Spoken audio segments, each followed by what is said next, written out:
ملک شام کا بندہ آ گیا حضرت عمر کو ملنے. اس نے آتے ہی پوچھا تمہارے بادشاہ کا محل کہاں؟ نے کہا جی ہمارے بادشاہ کا محل نہیں ہوتا. ہمارے ہاں لوگوں نے سمجھ لیا نا کہ روب شاید کپڑوں کا ہوتا ہے, روب شاید گاڑیوں کا ہوتا ہے, بنگلوں کا ہوتا ہے, بہت بڑی کوٹھی کا روب ہوتا ہے. اور نہیں بھائی, روب تو بندے کے کردار کا ہوتا ہے,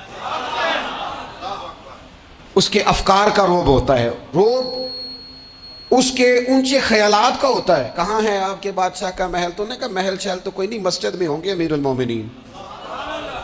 بندہ کہتا ہے میں سوچ میں پڑ گیا کہ جس کے نام سے میرا بادشاہ کانپتا ہے وہ مسجد میں ہوگا.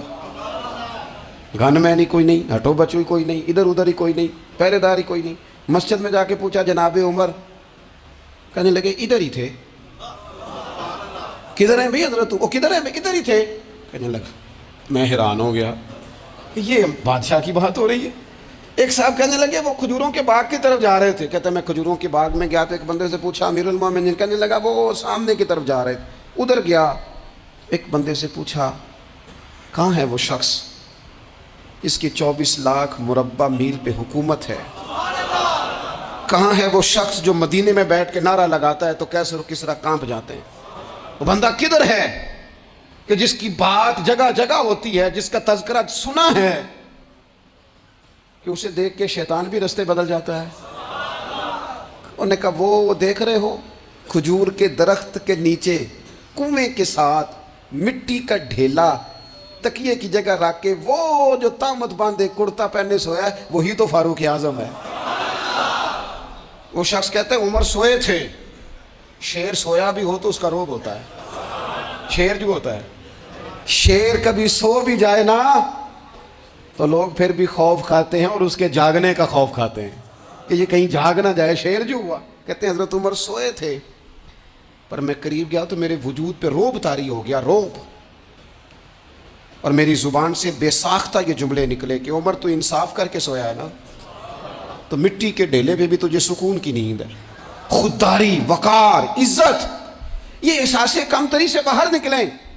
ہم نے اپنے بچوں کو مسل ڈالا ہے, وہ تسی ماڑے دے بچے ہو, تسی تو نہیں نہ آگے جا سکتے. وہ اسی غریب لوگ ہیں بیٹے تو فلانے کے ساتھ نہ جایا. ہم نے اپنے بچوں کی خواہشات تباہ کر دی, کمزور کر کے رکھ دیا, انہیں بار بار سکھایا ہم نے. خوددار تھا وہ باپ جس کی تھوڑی سی آمدن تھی پر وہ گرمیوں میں اپنے پتر سے کہتا تھا پتر بڑولے میں دانے ڈال دیے ہیں, تمہاری ماں نے مرتبان میں اچار ڈال دیا ہے, لو اب ساری گرمیاں پرواہ کوئی نہیں. وہ خوددار لوگ تھے. لیکن آج یہ دین غالب ہونے کے لیے آیا ہے. مسلمان نے غالب ہونا ہے. یہ تھوڑا اپنی ذات سے اٹھ کر جب سوچے گا نا, بڑی بات کرے گا, بڑی سوچ پیدا کرے گا, بڑا اس کا مزاج ہوگا, کھلا اس کا دل ہوگا, تو پھر نا یہ ذرا سر اٹھا کے جیے گا.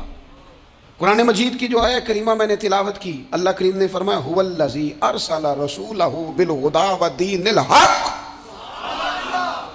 فرمایا وہ قادر مطلق ہے جس نے اپنے رسول کو ہدایت اور حق دے کے بھیجا ہے. دو چیزیں دے کے بھیجا ہے, ہدایت اور حق. کتاب ہدایت اور حق حضور لے کے آئے. کس لیے بھیجا ہے؟ کہ نیرا تسبیح پڑھیں اور سو جائیں, نیرا جناب عبادت کریں اور آرام کریں, نیرا جناب تلاوت کریں اور آرام کریں نا. هو الذی ارسل رسولہ بالہدی ودین الحق. وہ رب ہے جس نے اپنے نبی کو, اپنے رسول کو ہدایت اور حق دے کے بھیجا ہے. کیوں؟ کہ لیظہرہ علی الدین کلہ, تاکہ اس دین کو تمام دینوں پر غالب کر دے, اس کو غالب کرے ہر دین پر, یہ دین چھا جائے. وَلَوْ كَرِهَ الْمُشْرِكُونَ. اگرچہ مشرکوں کو یہ بات بری ہی لگے, ناپسند آئے, کسی کو نہیں آتی. لِيُظْهِرَهُ عَلَى الدِّينِ كُلِّهِ. یہ دین غالب ہونے کے لیے آیا. غالب تو نماز بھی پڑھ, عبادت بھی کر, لیکن یہ بھی خیال رکھ کہ دنیا میں نماز والے نبی کا نظام بھی قائم کرنا ہے. تیرے پاس نری مسجد نہیں ہونی چاہیے, حکومت بھی ہونی چاہیے. مسلمان کے ہاتھ میں نری تسبیح نہیں ہوگی, یہ انان حکومت بھی چلائے گا. اس کے اندر خودداری ہوگی. حضرت عمر تہجد بھی پڑھتے تھے اور سویرے حکومت بھی کرتے تھے. حضرت صدیق اکبر ساری رات مدینے والے کی یاد میں رویا بھی کرتے تھے, اور صبح اٹھ کر تلوار لے کر نبی پاک علیہ السلام کی ختم نبوت کے منکروں کے خلاف جہاد بھی کیا کرتے تھے. جب تک اپنے مزاج میں وہ شوق نہیں پیدا ہوتا کہ دین کو غالب کرنا ہے, جد و جہد کرنی ہے, کوشش کرنی ہے, بڑا سوکھا ہے ہمارے لیے بھی، آرام سے نماز پڑھیں، نفل پڑھیں، عبادت کریں، اور ویسے بھی اسے لوگ زیادہ بڑا پیر سمجھتے ہیں جس کی تسبیح زیادہ لمبی ہو، وہ زیادہ بڑا پیر ہوتا ہے جس کی پگڑی ذرا زیادہ بڑی ہو، جبہ تگڑا پہنے، اجرے کے اندر رہے، باہر نہ نکلے، اور اندر جائیں 2 منٹ کے لیے حضرت کی زیارت کریں، باہر آ جائیں بس چھٹی، وہ زیادہ پیری مریدی ہو جاتی ہے، پیر تو بولتا ہی نہیں۔ وہی ہے تیرے زمانے کا امام برحق، اقبال کہنے لگے وہی ہے تیرے زمانے کا امام برحق جو تجھے حاضر و موجود سے بیزار کرے اور موت کی شکل میں دکھلا کے تجھے جلوہ یار زندگی تیرے لیے اور بھی دشوار کرے، تو تیرا جینا مشکل کر دے نا، وہ تیرے زمانے کا امام برحق ہے، تیرے لیے زندگی دشوار کر دے۔ یہ کیا بات ہوئی کہ ٹھیک ہے جناب آپ موج کریں، جو دین غالب ہونے کے لیے آیا، دین کے مزاج میں غلبہ ہے، دین کی طبیعت میں غلبہ ہے، دیندار چھا کے وقت گزارا کرتے ہیں۔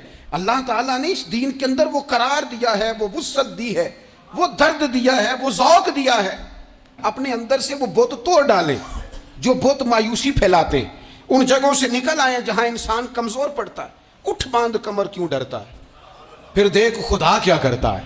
آگے کی طرف دیکھیں، آگے کی طرف دیکھیں، میرے نبی اکرم صلی اللہ تعالیٰ علیہ وسلم نے فرمایا حالات جتنے بھی خراب آ جائیں، ماحول جتنا بھی بگڑ جائے، امت پر دشواری جتنی بھی آئے، حضور علیہ الصلوۃ والسلام نے فرمایا ہے یہ دین اسلام ہے، یہ مسلم کے لفظ ہیں، حضور فرماتے ہیں یہ دین ہمیشہ قائم رہے گا، اور فرمایا ایک جماعت ہوگی پوری میری امت کی جو دین اسلام کے دفاع میں کام کرتی رہے گی، جد و جہد کرتی رہے گی، کوشش کرتی رہے گی، ہمت کرتی رہے گی۔ میرے عزیز حضور نے فرمایا ہمیشہ یہ دین قائم رہے گا اور ایک جماعت ہمیشہ اس دین کے لیے کام کرتی رہے گی۔ اور میرے نبی پاک علیہ السلام نے فرمایا 100 سال کے بعد تو اللہ ضرور اس امت میں ایک ایسا شخص پیدا کرے گا، یہ ابن ماجہ میں حدیث موجود ہے، جو اس دین کی نئے سرے سے تجدید کر دے گا۔ وہ لوگ آتے رہے، جب حالات بڑے بگڑے تو حضرت عمر بن عبدالعزیز آ گئے، حالات کا رخ بدل کے رکھ دیا، پھر معاملات بڑے بگڑے تو امام شافعی جیسے لوگ آ گئے، غوث اعظم جیلانی جیسے لوگ آ گئے، حالات بڑے بگڑے تو شیخ عبدالحق محدث دہلوی جیسے لوگ آ گئے، ہندوستان میں جب ماحول بڑا کٹھن ہوا تو اعلیٰ حضرت فاضل بریلوی جیسے لوگ آ گئے۔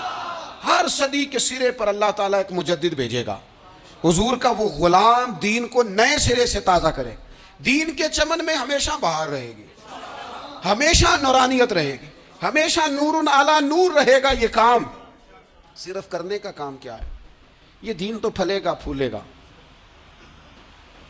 جو آگے بڑھ کے خدمت میں حصہ ڈال لے گا نا وہ اپنا نفع کرے گا۔ یہ قرآن پاک ہے، یا ایھا الذین آمنوا ان تنصروا اللہ ینصرکم ویثبت اقدامکم۔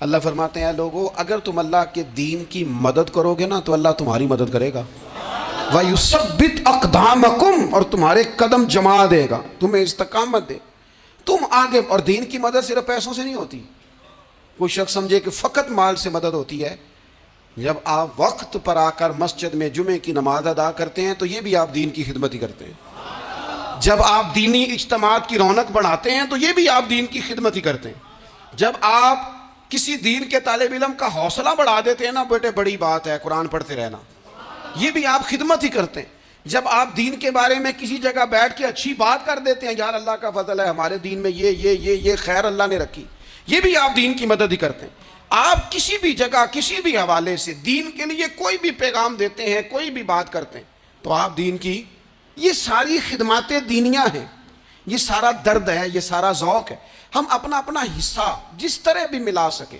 دین کی حمایت میں، دین کی مدد میں، جہاں کوئی ایسی بات ہو رہی ہو وہاں ہم دفاع کے لیے کھڑے ہو جائیں، ہر شخص اپنے اپنے مقام پر دینی ابلاغ میں، دین کی تبلیغ میں اپنا کردار ادا کرے۔ ایک جملہ کوئی بول دینا رسول پاک کے دین کی مدد میں، ایک جملہ، یعنی کسی کو صرف اتنا کہہ دینا کہ یار تو اپنے بیٹے کو، تیرے 5 بیٹے ہیں، ایک کو قرآن مجید کا عالم بھی بنا دے، تو کہہ کے چلا گیا اور تو تیری وجہ تجھے خبر بھی نہیں کہ شاید اس نے تیری وجہ سے اسے داخل کرایا ہے، لیکن وہ اگر آ گیا پڑھ گیا تو دیکھ تجھے اجر اللہ کتنا عطا فرمائے۔ آدھا جملہ بول کے دین کے معاملے میں معاون بنے، کوئی خیر کا لفظ بول کے معاون بنے۔ ہم نہ ہمت نہیں کرتے، ہم کہتے ہیں وہ فلانا کرے گا، بڑا آدمی کرے گا، مولانا کریں گے، پیر صاحب کریں گے، اپنا اپنا حصہ، اپنی اپنی خیر۔ حضرت عمر نے بھی بڑا کام کیا ہے دین کی خدمت میں، پر سیدنا بلال کی خدمت کا کوئی انکار کر سکتا ہے؟ ڈیوٹی حضرت صدیق اکبر کی بھی زیادہ ہے، پر جناب سلمان فارسی کی خدمت کا انکار کیا جا سکتا ہے؟ ہر ایک نے کام کیا، ہر نقطے کا اپنا عروج ہے، اپنی، اور یہ دین غالب ہوگا، غالب۔